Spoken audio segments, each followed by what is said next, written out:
Hello किसान भाइयों, आप सभी का स्वागत है मेरे इस YouTube channel Agri Hub Pehowa में। तो आज हम फिर आ गए हैं एक नई वीडियो के साथ। और इस वीडियो में मैं आपको एक नई स्कीम के बारे में बताऊंगा जिसका नाम है मेरा पानी मेरी विरासत, MPMV। हरियाणा सरकार इस स्कीम को क्यों लेकर आई? इस स्कीम के अंदर क्या है, हरियाणा सरकार अगर कोई किसान अपने खेत में धान की जगह कोई दूसरी फसल बीजता है, जैसे मक्का या कोई चारे की फसल है या दालें हैं, मूंग और उड़द को बोता है, तो या कोई किसान उस खेत को खाली छोड़ता है, तो हरियाणा सरकार की तरफ से उस किसान को 1 किल्ले पर 8,000 रुपये की सब्सिडी दी जाती है। लेकिन हरियाणा सरकार इस स्कीम को लेकर क्यों आई है? मेरा पानी मेरी विरासत, इस स्कीम का उद्देश्य है पानी को बचाना। क्योंकि जब भी किसान धान की फसल उगाते हैं तो वो पौध से बिजाई करते हैं, और उस पौध को लगाने में और उस फसल को उगाने में बहुत सारा पानी जाता है।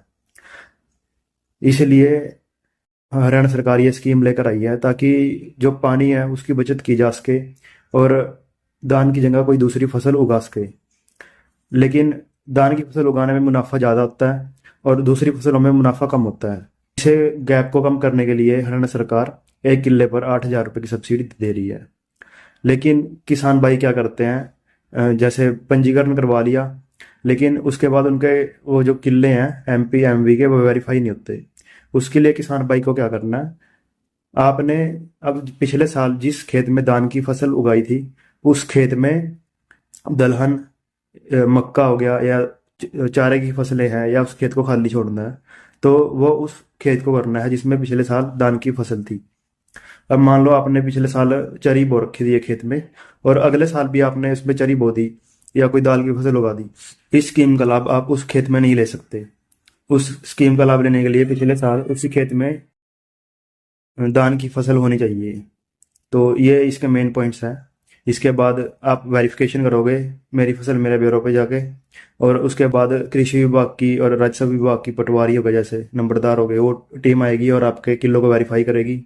और उस किले की वेरीफाई करने के बाद वो रिपोर्ट हम आगे भेज देंगे और आपके जो 8,000 रुपये की सब्सिडी है वो आपके खाते में आ जाएगी। तो ये सब ही था मेरी पानी मेरी विरासत के बारे में। उम्मीद करता हूँ आप सभी किसानों को ये स्कीम समझ आई होगी। अगर फिर भी कोई आपका क्वेश्चन है तो आप अपने नज़दीकी कृषि विभाग में जाके आप अपने जो डाउट है वो क्लियर कर सकते हैं। और आई होप आप इस स्कीम का लाभ लेना चाहते हैं, और तो जीरी की जगह 1 किल्ले में या आधे किल्ले में आप दूसरी फसलें जरूर उगाइए।